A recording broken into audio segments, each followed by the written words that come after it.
You know what Bloodborne is. I know what Bloodborne is. In fact, I love Bloodborne. It's amazing third-person combat, beautiful visual design, and story. The lore of this game is so vague and hard to get through that fans all over the world are coming up with new and creative theories on it to this day. Some time ago, a Reddit user has decided to gather all the strangest, weirdest, darkest theories and created this Bloodborne Iceberg image. My name is TurboMixer, and today I would like to take you on a wild, forsaken ride. Join me on a journey to discover the mysteries behind this game. As we go through each theory, I'll have a frenzy meter describing how likely I think the theory is. Max frenzy means I am 100% sure that it's true, and no frenzy at all, meaning, in my opinion, it can't possibly be true. Okay, I think you are ready now. Good luck, Hunter. And remember, fear the old blood.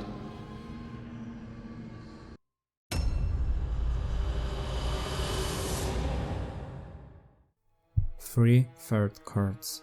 An umbilical cord is a strange relic of a Great One that you can find throughout your playthrough. Every time a Great One is born, a cord gets created as well. A few characters have used the cord to communicate with those godly beings, amongst them Master Willem and Mikolas. If you manage to find 3 cards, you resist the power of moon presence at the end of the game and unlock third, secret ending. Make contact. While exploring the orphanage, you can find a statue standing in a weird pose. By interacting with it, you will learn the make contact gesture. When you show the gesture to the doll in Hunter's dream, nothing happens, but wait long enough and the pose will change. The doll applauds to you, showing her respect. Vadi Vidaya. This one refers to a YouTube channel of the same name. On this channel, you can find many videos explaining tragic stories hidden in Bloodborne's deep lore. Since learning all the game's story requires reading many item descriptions, having a guy like Vati in the Soulsborne community is a true blessing. Music Box vs Gascoigne. The hunt is brutal and unforgiving. As such, it is very easy to succumb to the bloodlust. Father Gascoigne was a brave hunter, loving husband, well, a father as well.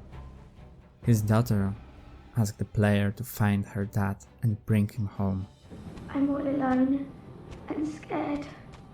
She gives the hunter a little music box. It is said that the melody helps him remember, whatever it means.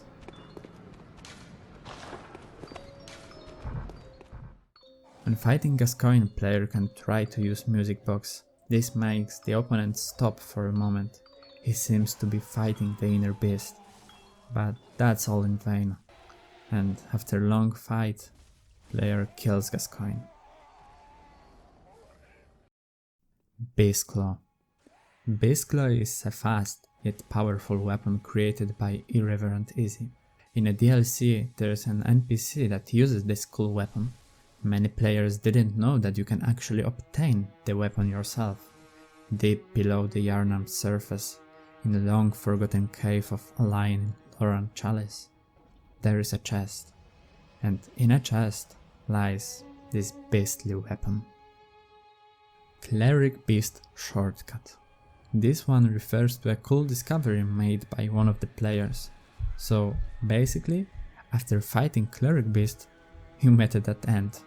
Well, turns out that wasn't always the case. Originally, there was supposed to be a shortcut here, leading to a cathedral ward. If you drop coins near the door on a Great Bridge and then go to a door in Cathedral Ward, you will notice those very same coins. It's worth to mention that you can interact with the letter door. Sadly, they remain closed forever. My guess is that the designers did this to prevent the players from skipping Father Gascoigne fight. The guy in Ludwig's boss arena surviving. When the hunter first enters the arena, a cutscene plays. In this cutscene you can see a small, corpse-looking figure covered in blood. It turns out this NPC is not doomed to die by the hooves of fallen hunter Ludwig. You cannot talk to him if he survives, but you can be sure that he is happy to live a bit longer. The nightmares are stacked on each other. While exploring different nightmares, you might notice the similarities between strange objects emerging from the fog or water in some nightmares and things in other dreams. For example, shipwrecks in Fishing Hamlet are visible from the Nightmare Frontier. That led to the discovery and theory that those nightmare locations are stacked on top of each other. Josefka is an imposter. Josefka's clinic is where the hunter wakes up at the beginning of game. You can talk to Josefka herself. Are you out on the hunt? Then I'm very sorry, but I cannot open this door. I am Josefka. The patients here in my clinic must not be exposed to infection. It's understandable that she fears the plague. Nothing strange about this. But when you come back later and talk with her again, her attitude and even her voice changes. Oh, well, hello. Splendid. Let me ask you a small kindness. You're soon off to hunt, I presume? Then, if you find any survivors, tell them to seek Josefka's clinic. This sudden change and an odd voice actor credits lead to the conclusion that the real Josefka was killed and replaced by an impostor. Brain of Mensis rune. Brain of Mensis is one of the great ones. If you find and approach him, you'll find out that he is not hostile. If you present to him a contact gesture and perform it in the right way, he will give you special moon rune. Lesser Amygdala. While exploring Nightmare Frontier, player might stumble upon terrific monster called Amygdala. But if you've killed Rom or gathered 40 insight before doing that, you might have seen this monster already, or rather, its lesser versions. They appear out of nowhere after meeting the criteria. They were probably there the whole time, but the player character simply didn't have enough insight to notice them. I don't know how that counts as a secret, since it's practically impossible not to see them after killing the spider potato, but, well, it is here.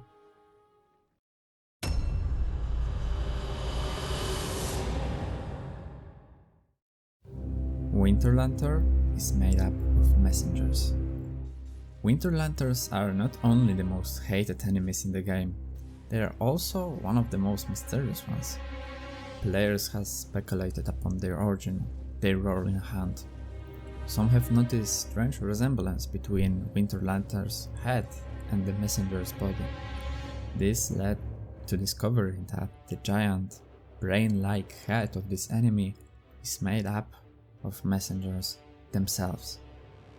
60 Insight. Insight is an important resource.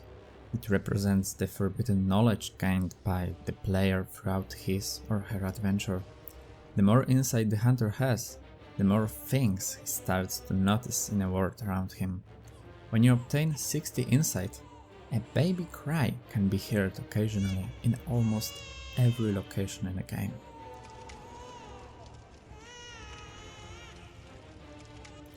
The worst is realization that it was probably there the whole time. We just couldn't hear it. Or like Master William would probably said, our eyes are yet to open. Or rather ears, but you get the idea. Old load screen. If you're familiar with reading Bloodborne's item descriptions while waiting for a level to load, this one might surprise you. Back in the old version of the game, the loading screen looked like this. there were no item descriptions to be read, and it also took a lot longer to load the location. Hunter's Rune in Fishing Hamlet. Upon entering pseudo Innsmouth, a hanging corpse may draw your attention. The shape in which its hands were tied is oddly familiar. It resembles the Hunter's Rune. It's believed that this shape originated from hanging corpses. The blood in a dead body runs down to head, just like the lust of blood attacks Hunter's sanity. Uncanny weapon variants. This refers to alternative weapons that you can find while exploring Chalice dungeons. They differ from ones found in Overworld by having different gemstones. There are 3 or 4 types of blood gems, and they all enhance your weapon in some way. Uncanny and Lost weapons have slots for different types of those gemstones. Fishing Hamlet Slag Farm. In a fishing hamlet, there are these slag-like creatures. They are used, for example, as candles, suggesting that village people use them as fuel. Berserk. Berserk is a very popular series of manga. Soulsborne fans are well aware of Hidetaka Miyazaki's, the game director, sympathy for this manga. Many weapons like Lugarius Will, enemies like Celestial Children, bosses like Ludwig, and even Hunter's Mark itself might be seen as a direct reference to this visual novel. You can follow link in the description to the article and find out more about Berserk and its influence over Soulsborne franchise. Nightmare crawlers have messengers under them. Nightmare crawlers are enemies found in Nightmare Frontier. Players have noticed that this enemy has, well, dead messengers under its belly. Or inside its belly? This one is pretty self-explanatory, and if you bait one of their attacks, you can clearly see messengers. Dura knows the doll. The machine gun guy from Old Yarnam, Dura, seems to be aware of the doll's existence. From one of his dialogues, we learn that he was once a dream hunter too, just like we are now. I no longer dream, but I was once a hunter too. This isn't a big secret really, you just have to talk to him. The church caused the scourge of Old Yarnam. There is a popular theory that the scourge that attacked Old Yarnam was spread by the Healing Church. The poison knife description tells us that poison was a very common weapon among church members, and the antidote used to cure poison, well, it was also used to temporarily cure the scourge. In favor of this theory is also the fact that the church benefited greatly from healing Yarnamites with healing blood. They appeared to them as saviors, which only strengthened the church. Dark Souls 1 DLC. In Artorias of the Abyss DLC, we travel back in time to the land of Urasil. Marvelous Chester is one of the NPCs that we meet on our path. He was also brought back in time by some mysterious big hand. Many assumed that the big hand he was referring to was Manus. After all, Manus in Latin means hand. But some Bloodborne fans started making theories. As always, the look of Chester is really odd. It doesn't fit into Dark Souls' medieval style. It highly resembles the set of armor you can find near the entrance to the Old Hunters DLC in Bloodborne. The DLC that you enter by being grabbed by a big hand of Lesser Amygdala. If that haven't convinced you yet, look at Chester's fighting style. He does a lot of dashes rather than rolls. He uses crossbow as a main weapon, just like Hunter would use a pistol. Abandoned Old Workshop. Although this location is optional and off the beaten track, I don't consider it to be a big secret. It turns out that the Hunter's Workshop that we visit in a dream is just a replica of Abandoned Workshop. You can find their doll set, third of umbilical cord, and a small hair ornament. Bone Ash Hunter Set. It's probably one of the most beloved armor sets in the game. Many believe that it's direct bridge between Dark Souls and Bloodborne universe. For start, the boss that unlocks the set after being defeated uses pyromancy magic.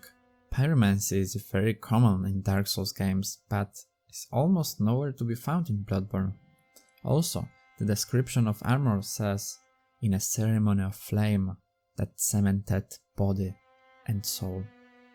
This sounds very like the process of linking the fire, if you ask me.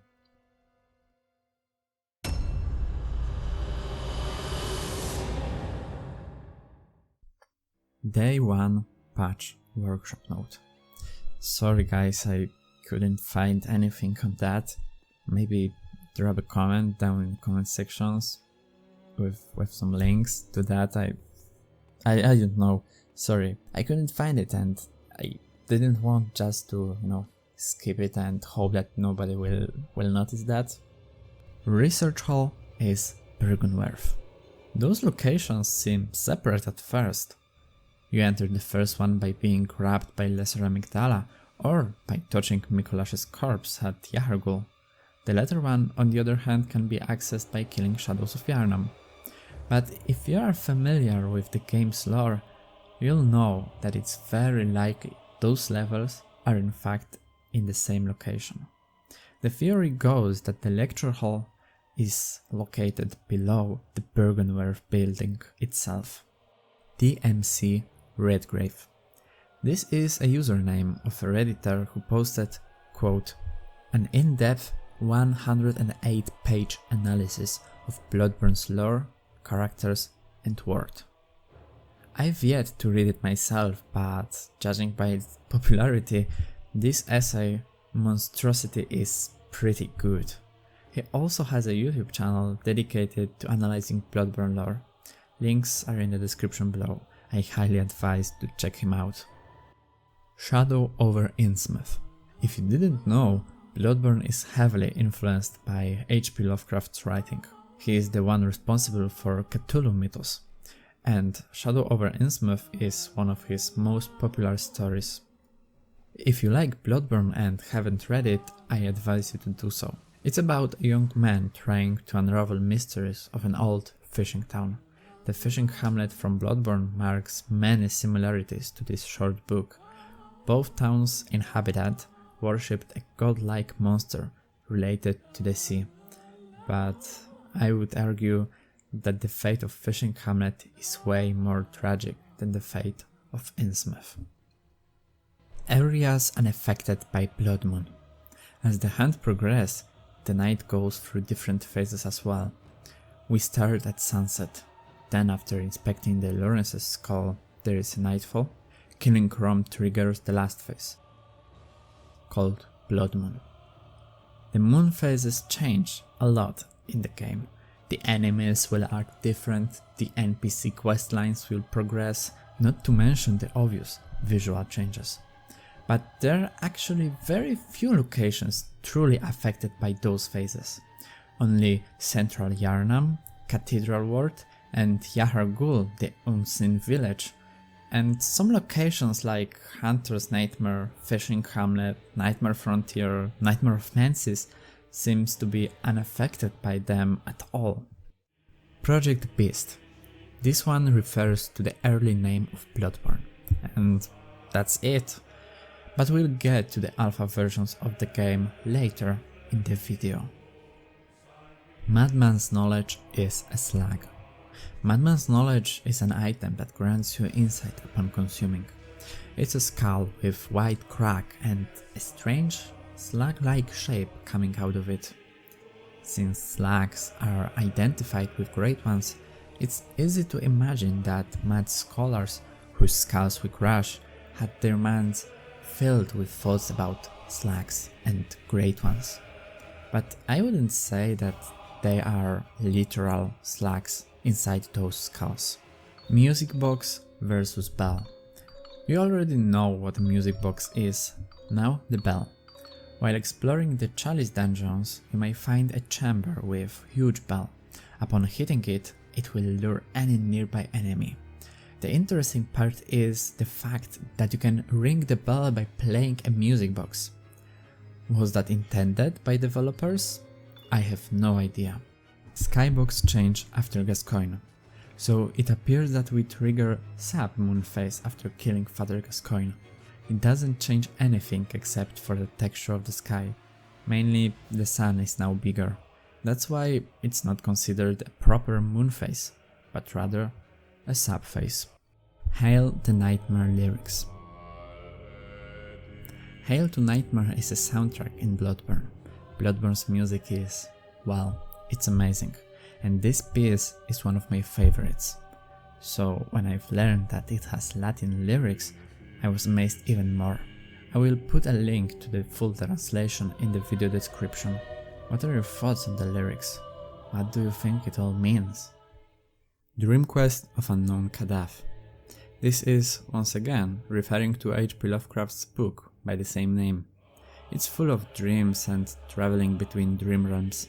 There are also godlike entities called Great Ones.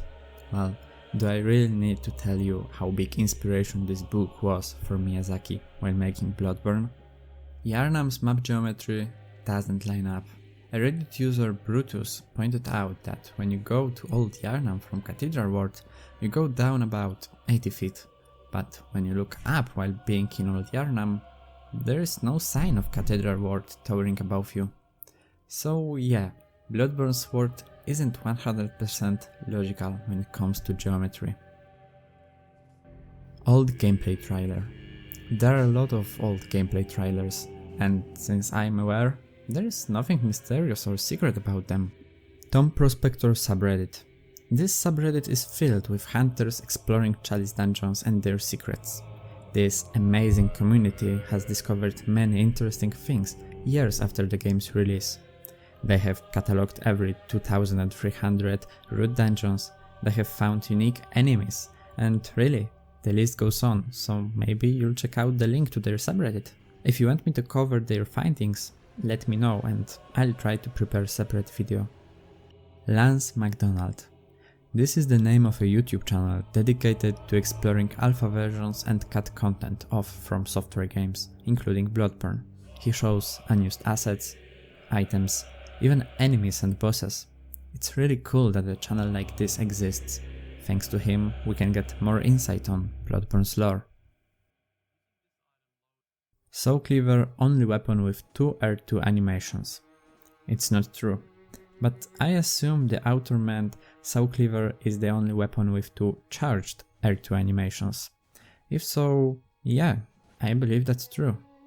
Maybe I'm a simple man, but Soulcleaver is my favorite weapon in the game.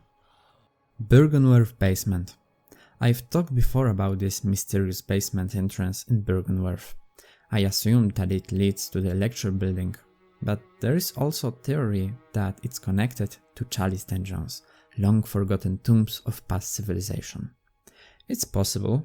After all, Byrgenwerth scholars were the first to explore dungeons, and it would be pretty helpful for them to have easy access. Pale Blood. During game we hear this word many times. In the game's intro, old man on wheelchair tells this. Oh yes, Pale Blood. Well, you've come to the right place. In the very first location we can read, seek Pale Blood to transcend the hand. But what is a Pale Blood? Many enemies and even a doll bleeds with white blood when harmed. The game director himself has said that a Pale Blood is a monster that comes from the moon under certain conditions. That's obvious he meant Moon Presence, the final secret boss. Jerk's Sans Fortiers. This is yet another YouTuber whose job was to untangle Yharnam's mysteries and explain Bloodborne's lore, though now he has a new channel, Sinclair Lore. Be sure to check him out if you like long, in-depth Bloodborne lore analysis.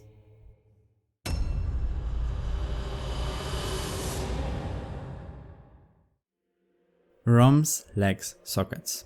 If you didn't know, Rom is a boss we fight in a moonside lake. She is said to be a spider. She is surrounded by spiders defending her, but she doesn't resemble one that much. She lacks those long spider legs we, with arachnophobia, are all afraid of. Instead, she has many short legs. It turns out that Rom originally had long spiderish legs. We can find many huge holes alongside her body. The theory goes that Bergenwerf scholars plucked her legs out for the sake of experiments. To strengthen the argument, after beating Ebrietas on the altar of despair, there is a corpse that looks a lot like Rom, and it has long spider legs.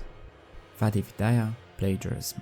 The famous Bloodborne Lore YouTuber we mentioned before has his own dark secret. About 5 years ago, he was accused of plagiarizing the work of other YouTuber, Aegon of Astora. There are also some people stating he copied some parts of The Pale Blood Hand by Redgrave. All this resulted in some controversy, but it later ended up peacefully, with Vadi admitting he should have put more attention into crediting work of others. I love Redgrave, Aegon and Vadi channels, just wanna make it clear.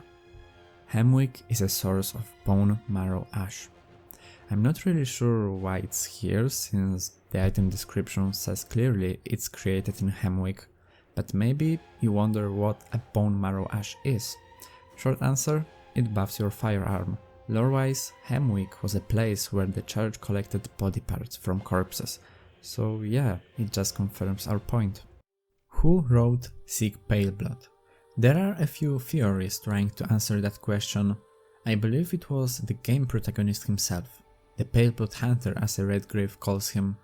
He came to Yharnam seeking pale blood. He knew that upon blood transfusion he will probably lose some memories, so he wrote a little note for future self. Nightmare Frontier is Loran. Loran was a Pthumerian city that, just like Yharnam, fell to the scourge of Beast. One Reddit user pointed out that almost every dream location is based up on a place in Waking World. Hunter's Nightmare? Yharnam City. Fishing Hamlet? An actual fishing hamlet. This led to speculations that Frontier is based up on Loran itself. There are some item descriptions supporting this theory. Links, as always, below. Plot is centered around Mensis ritual. Man, this is a big one. I'll try to explain what the ritual was.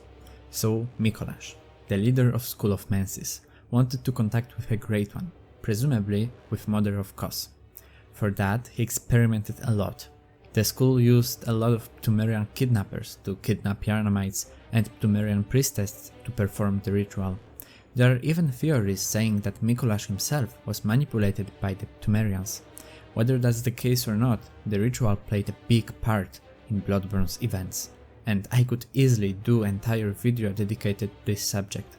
As for now, I leave you with a link to a Reddit post explaining the ritual in more details. Alpha Skybox. As you can already tell, skyboxes are really important for Bloodborne fans. This point refers to the way Alpha Skyboxes looked different in comparison to the final game, and really, that's it for this point. Tomb Prospector subreddit.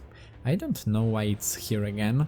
It's either an error or I need to get more insight to understand it. Delicious eyes, I'm coming! Oh, Flora of the Moon. It refers to this rare dialogue with the doll. O Flora of the moon, of the dream. O little ones, O fleeting will of the ancients. Let the hunter be safe, let her find comfort, and let this dream, her captor, foretell a pleasant awakening. Be one day a fond, distant memory. There are a few speculations regarding what the Flora of the Moon actually means. Some suggest it's yet another name for a moon presence. Others state that the doll is talking about literal flowers we find in a hunter's dream.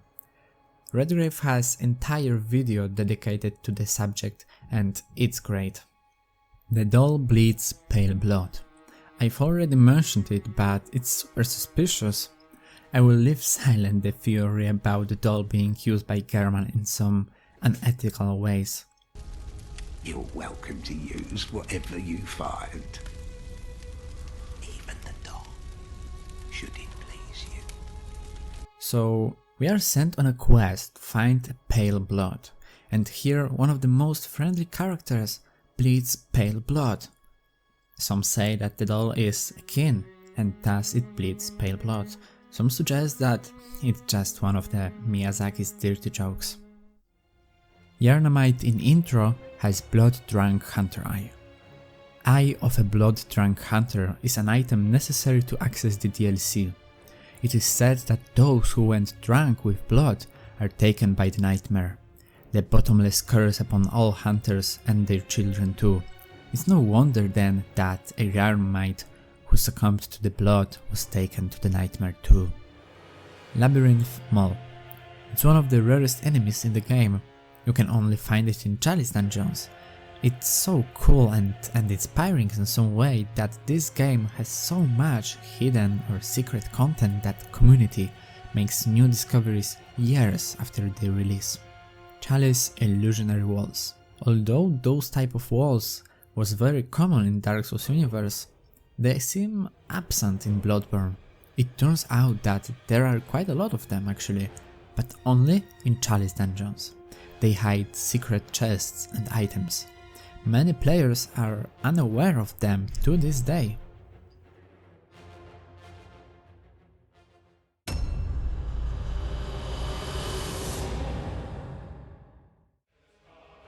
Arianna is from Cainhurst Castle. There is a theory saying that Arianna comes from a Cainhurst castle. For starters, she wears a noble dress, the same we find in a Cainhurst. Furthermore, her blood has special properties, and the description tells us that it's similar to blood forbidden by the healing church, the vile blood. A few smaller details like portrait found in castle that highly resembles Arianna or Cainhurst insignia on the wall of her house further confirms this theory. Bloodborne art book. Yeah, if you didn't know, there is a Bloodborne art book that you can buy. But as far as I know, there are no new informations revealed about the game's lore or anything regarding the story. It's full of beautiful concept art though. Yharnam was built by Pthumerians. As far as I know, there are no direct evidence to prove this statement. All we can be certain about is that Pthumerian civilization collapsed, and then, years later, the city of Yharnam was founded on top of ancient Pthumerian ruins. Pthumerian last queen was called Yharnam, so founders of Yharnam, the city, were probably aware of her and her civilization. For me, the Yharnam builders could be influenced by Pthumerians, but there is almost no way that the city was built by Pthumeru people. Shadows of Yharnam are bodyguards. Yharnam's queen bodyguards to be precise, and yes, that's very likely.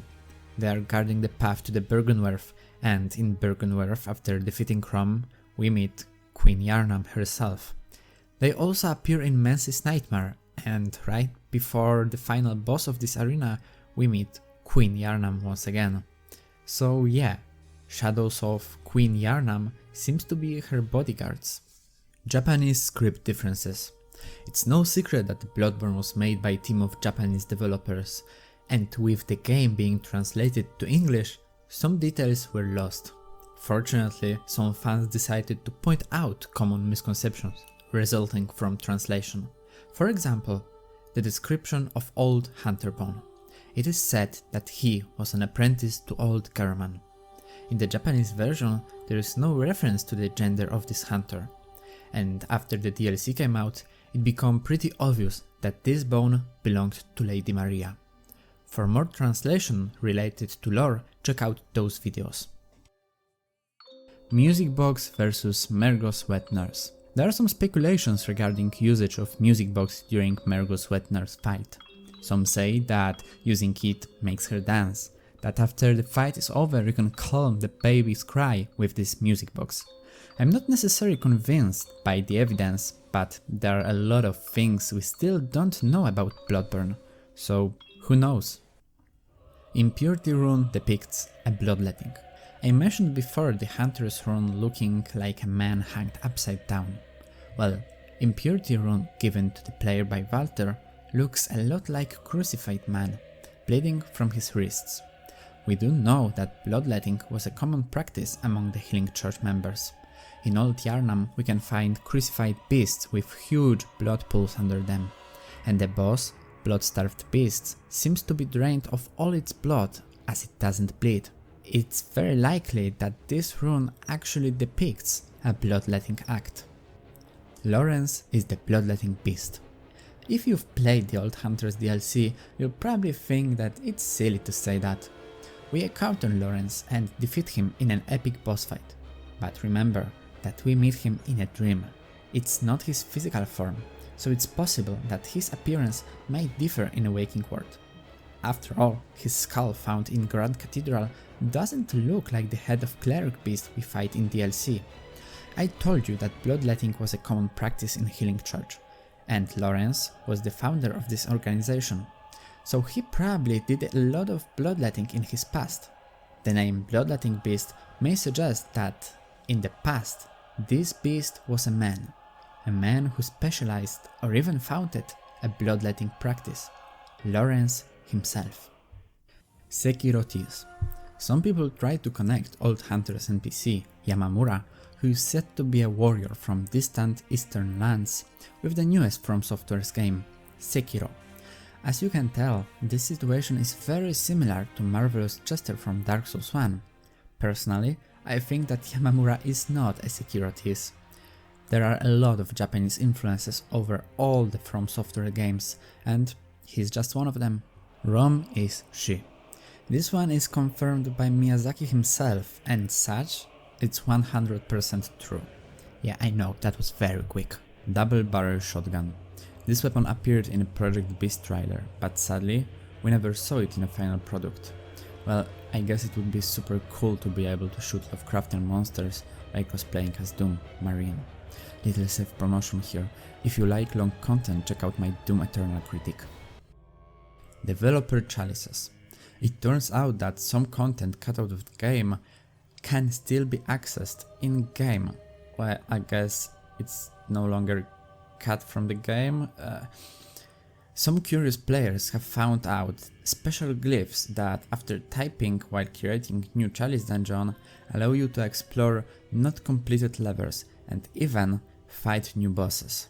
But be aware, they can be super glitchy and you may stack in them forever, so back up your save before exploring. Kinehurst statue's missing limbs. This is one of my favorite. Yeah, there are missing limbs, legs to be precise. If you didn't know, German doesn't have a left leg either. It was said that the beast plague crawled up in the left leg. An old superstition? Not really. It's right in front of you. When you heal, and you heal a lot in this game, you inject a blood vial in your left leg. It's not hard to imagine that this leg, with many tiny needle holes, would make this limb very prone to infections. Amygdala region of the brain. So basically, amygdala is a part of your brain responsible for creating negative emotions, aggression, and also it coordinates defense mechanisms. So if you feel fear, are scared of something, you can thank your amygdala for that. That's a pretty cool name for a boss in a game like Bloodborne, don't you think? Number of missing scholars in Yahar Ghul equals number of amygdala in Yahar Ghul. I didn't fact check that, so yeah, I'm a lazy piece of shit. I would be super thankful if someone actually checks that out and writes something in the comment section. I will thank you in the next video for your work. Logarius is Eptumerian. Logarius looks very similar to Eptumerian Elder, boss fought in the Chalice dungeons. He is also using arcane magic. This is connecting him further to this ancient civilization. It is possible that the leader of executioners was Eptumerian. Moon presence behind everything. You may know that the moon presence is a powerful great one that enslaved German in a hunter's dream. But did you know why? It is possible that moon presence is a great one that kills other great ones. Kinda like Eileen kills blood-drunken hunters. Depending on the ending you chose, Mergo's wet nurse can be the last boss in the game. After we kill her, we see the text Nightmare Slain, suggesting that we also killed a Great One, Mergo himself. It would seem as if the main goal of this game was to kill Mergo, to kill a Great One. And with Garman and the doll helping us on behalf of the Moon Presence, it's very safe to assume this point is true. Cainhurst portraits. I talked about the portrait of Arianna before, but there are a lot more interesting paintings in Cainhurst hallways. I won't cover all of them, just the most interesting ones. One of the portraits may belong to a shadow of Yharnam, as the man on it has very similar outfit. There is a woman with a bell ringer outfit.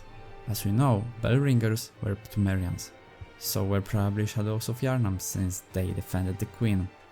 Those two portraits alone could be seen as a sign that Cainhurst nobles were descendants of Pthumerians. 60 FPS port. There are ways for you to play Bloodborne in 60 FPS on a PlayStation 4 Pro. Base PS4 seems to have too weak hardware for that. Through accessing developer console and installing some patches, Lance McDonald was able to force the game to run in 60 FPS. But sadly, as for today, there are no official ways to play this great game in 60 frames per second.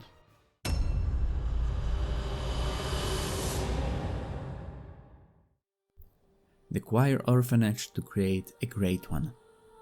There are theories suggesting that Rom was a child, transformed into an undeveloped Great One.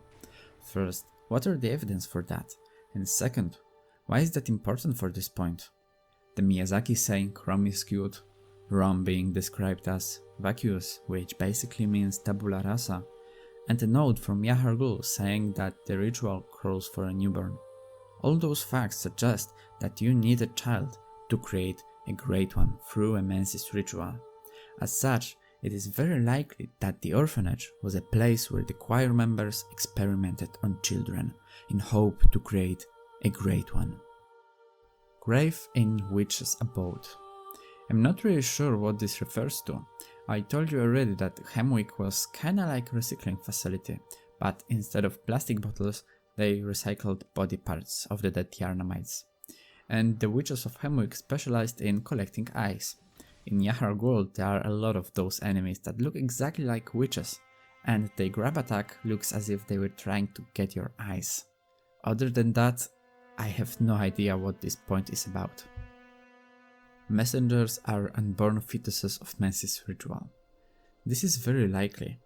We know that the ritual required a child, and there were probably some failed attempts. We also know that the church experimented on children, but there are also people saying that the messengers doesn't look like ghosts, and they point at Cainhurst's ghost as evidence for that. I think that this theory of messengers being failed choir's experiments is pretty interesting and convincing. Archibald is Parl. First, who is Archibald? Archibald was a hunter specialized in lightnings. He created Tonitrus, Tiny Tonitrus and Bolt Paper. All those items can be found in Yahar Ghul, the location where we fight the Dark Beast Parl. It seems like Parl is Archibald. Well, not really, you see. After the fight, we get a Spark Hunter badge. Its description tells us that it was a badge created by Archibald for his friends. It doesn't say it was his badge, but that it was meant to be worn by his friends. But a nail to the coffin for this theory is the Dark Beast we fight in Loran. It's not called Dark Beast Parl anymore. It's a Dark Beast Loran, suggesting that the Parl is not a name of species of some kind of beasts. It's a name of a person that has been turned into it. That's one interpretation, I guess. Miyazaki. I didn't find any interview where he said the exact words, but in an interview called Drained of Blood, there are two sentences that are very similar. One relates to a question about a waking world, and if a Yharnam and all real locations are truly real. He didn't confirm this. and the second relates to question about what the pale blood is. He said that it's the color of the sky after the player kills Rom, and that the other interpretation is that the pale blood is a different name for a moon presence. Warp chairs.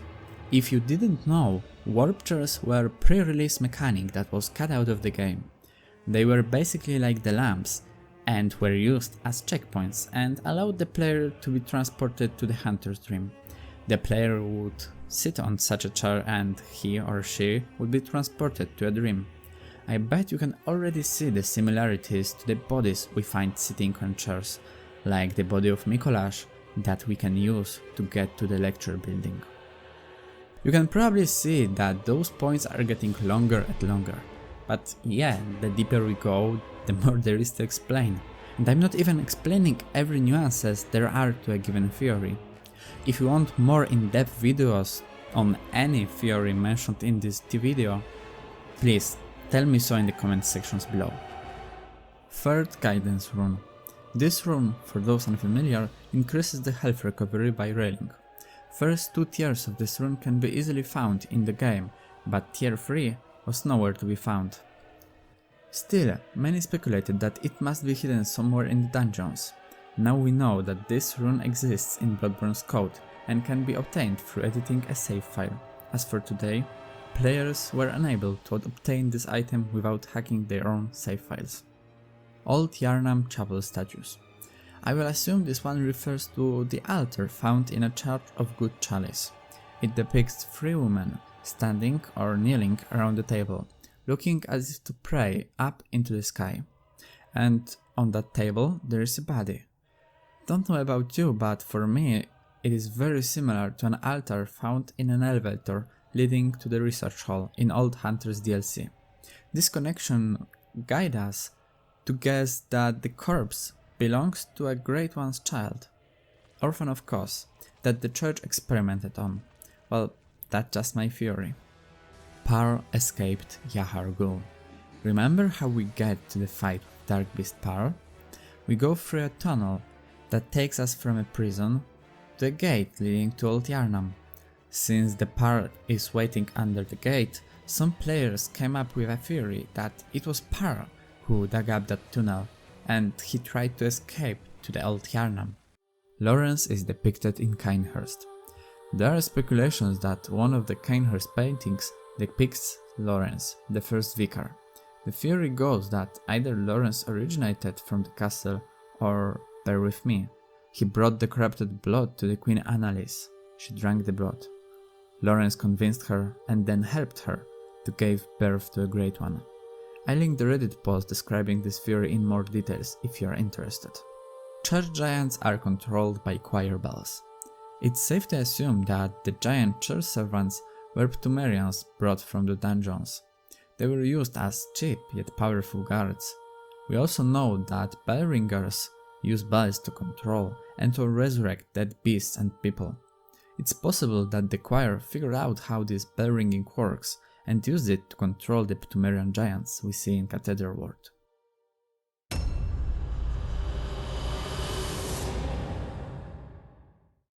How to pick up fair maidens.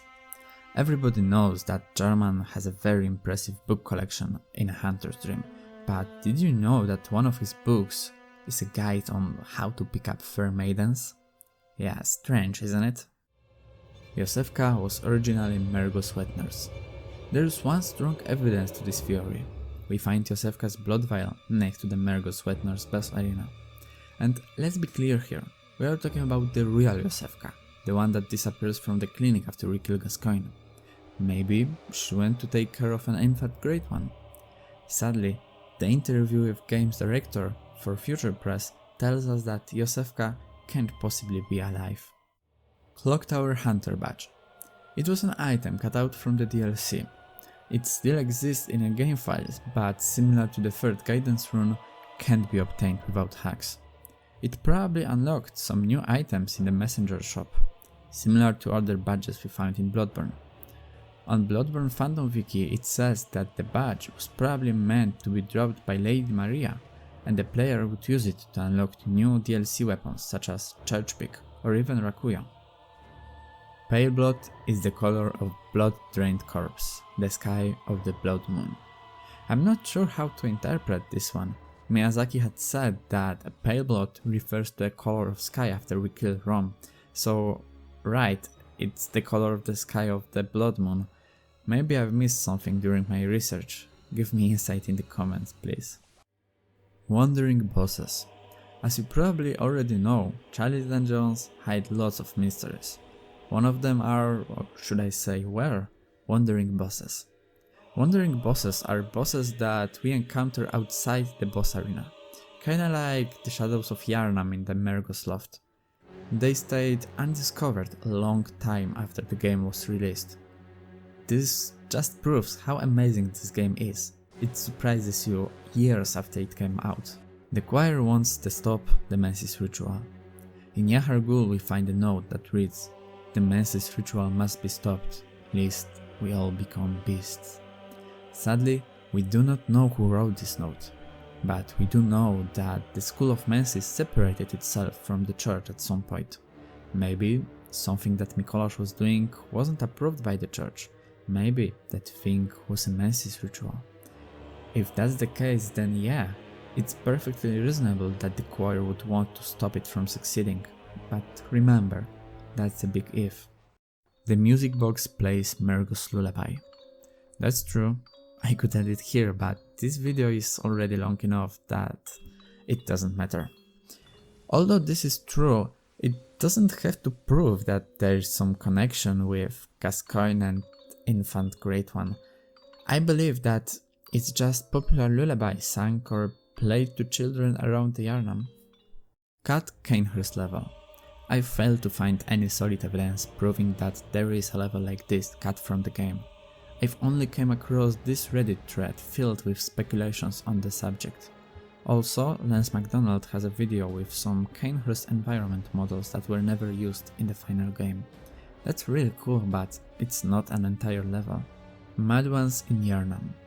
If you didn't know, a Mad One is an enemy commonly found in Hemwick Channel Lane. I don't know if the author of this iceberg had in mind Yharnam as if the city of Yharnam, or Yharnam the region in which the game takes place. Well, those enemies doesn't seem to appear anywhere else other than the Hemwick, so there are none of them in the city of Yharnam. Cool thing about them is that they don't spawn if you have less than 15 insight. Again, maybe I'm missing something, but I don't know what the author meant while writing this point. The cry of the orphan is the same sound as Garman crying. That's true, but you probably wanna know why is that? Well, we know that Garman and Maria raided the fishing hamlet. They massacred the villagers and took the orphan of Kos to the Bergenwerf, where scholars experimented on it. The orphan we fight in Hunter's Nightmare is probably a manifestation of Garman's guilt and regret. That's why the similarities. Also, if you didn't know, after you kill Orphan, Garman gives you this dialogue. Oh, good hunter. I can hear German sleeping. On any other night, he'd be restless. But on this night, he sounds so very calm. Perhaps something has eased his suffering. Further establishing the connection between him and an infant orphan. Hunter's Nightmare Buddhist Hell. There are a few evidence for that. First is a Ludwig. A horse-faced beast is a guardian who protects the entrance to the hell. And if you think about it, a Hunter's Nightmare is a place where blood-drunk hunters are taken. Hunters who have lost themselves to the hunt, to the blood. We might as well call them sinners. And Hunter's Nightmare is, in a way, their punishment. You enjoyed killing beasts that much? Well, now you're gonna hunt them for an eternity. All 2300 dungeons explored. So it turns out that the randomly generated Root Chalice dungeons are actually predetermined, and more important, there is a finite amount of them. 2300 to be precise. Of course, Bloodborne community Tomb Prospectors decided to explore and map every one of them. It's thanks to them that we know about the existence of wandering bosses or a labyrinth mole. it really amazes me how strong community Bloodborne has. Flaming Giant. Chalice Dungeons again. An enemy called Undying Giant is commonly found in dungeons, but on one of the trailers we can see a version of this boss with a flaming sword that couldn't be encountered in game. Many believe that it was cut out the final game, but then, well, more like 3 years later, a group of, who would have guessed it, Doom prospectors found this rare enemy. I remember one YouTube video from 2017 titled something like "New boss found in Bloodborne after 3 years". It was just mind-blowing to me. Cainhurst Knight. I'm not really sure what this refers to, but there are plenty of theories surrounding Cainhurst and its knights, so I'll cover 1 or 2 of them. First, there is a post on Reddit describing potential connection between Cainhurst Knights and the Drake Blood Knights from Dark Souls universe. It turns out that their armors are very similar. The second interesting thing about those knights lays deep in the Chalice dungeons. So there is this armor we can find while exploring Tumeru catacombs. It doesn't resemble any set piece found in Bloodborne. It's very heavy and Dark Souls looking. It turns out that one of the portraits in the castle depicts a man with the very same armor. Curious, isn't it? Demon Souls 3.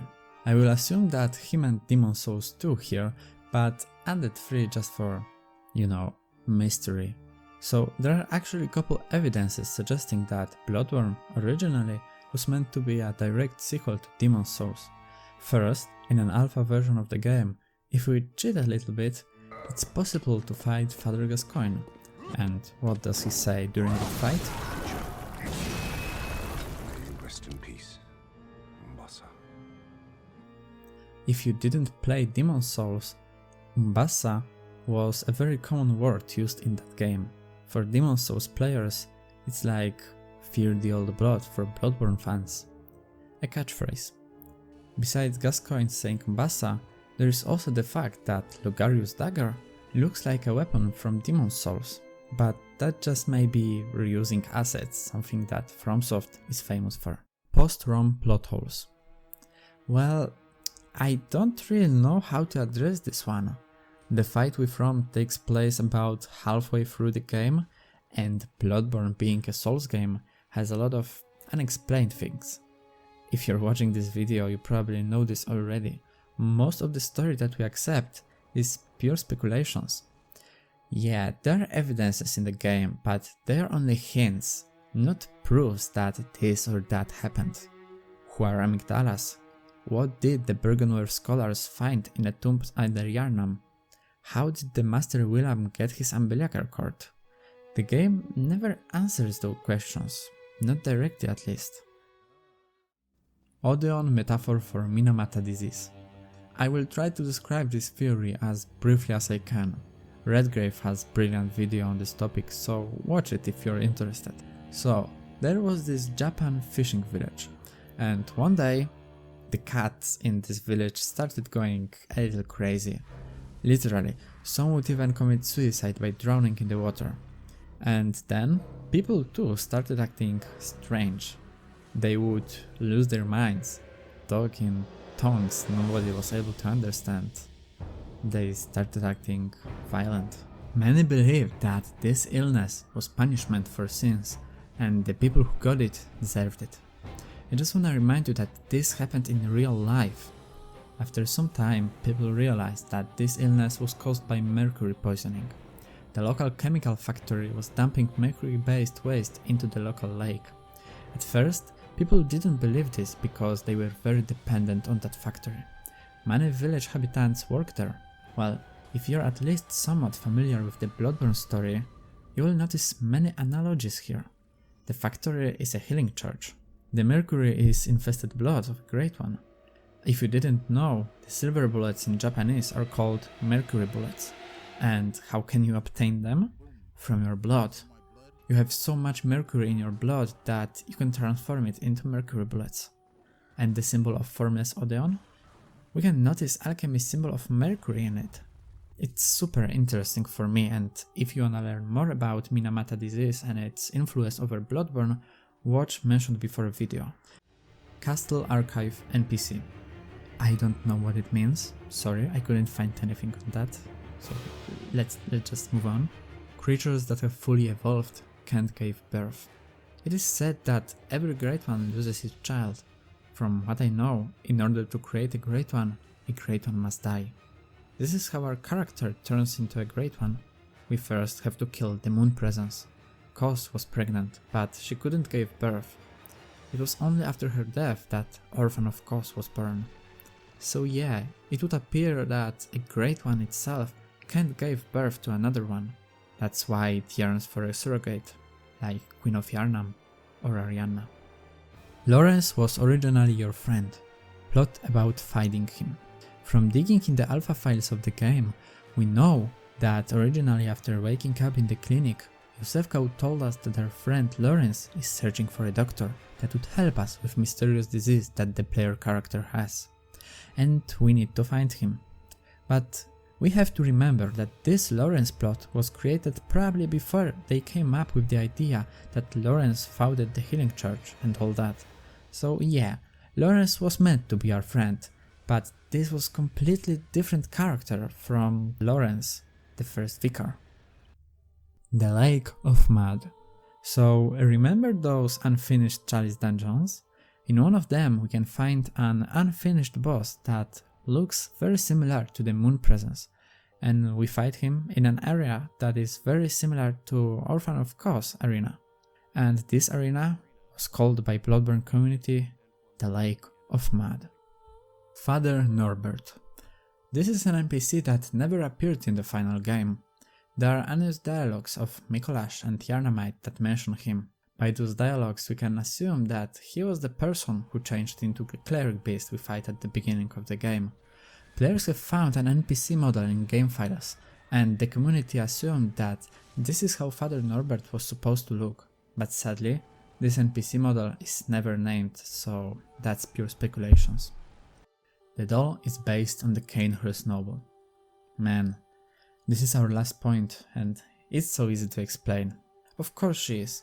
The doll was created by German to resemble the Lady Maria, and we know from the description of her weapon, Rakuya, that she was very closely related to Canehurst Castle, and presumably to the Queen Annalise herself. So yeah, the doll is, in a way, based on the Canehurst noble. Okay, so dear Hunter, if I may ask you, don't close this video just yet, okay? I wanna tell you a few things before you go. First, huge thanks, I wanna thank you for watching this shitty iceberg. It wasn't easy to make, but I was definitely enjoying the process. I thought I knew a lot about this game, but turned out that what I knew, well, it was just the tip of an iceberg. And this brings me to amazing people who posted their theories and lore discoveries on Reddit, other forums and on the YouTube. I wouldn't have made it without this wonderful community. Links to all the posts and YouTube videos, channels that helped me, that allowed me to make this video in the first place are, in the description below. Definitely check them out. And hey, maybe consider subscribing to my channel if you like this video. I know my channel is a complete mess, some game critics, some Unity tutorials, awful devlogs, but well, who knows? Maybe you'll find something for yourself. And yeah, if you have any suggestions for my next video, maybe, you want more Bloodborne stuff, maybe another iceberg, let me know in the comments.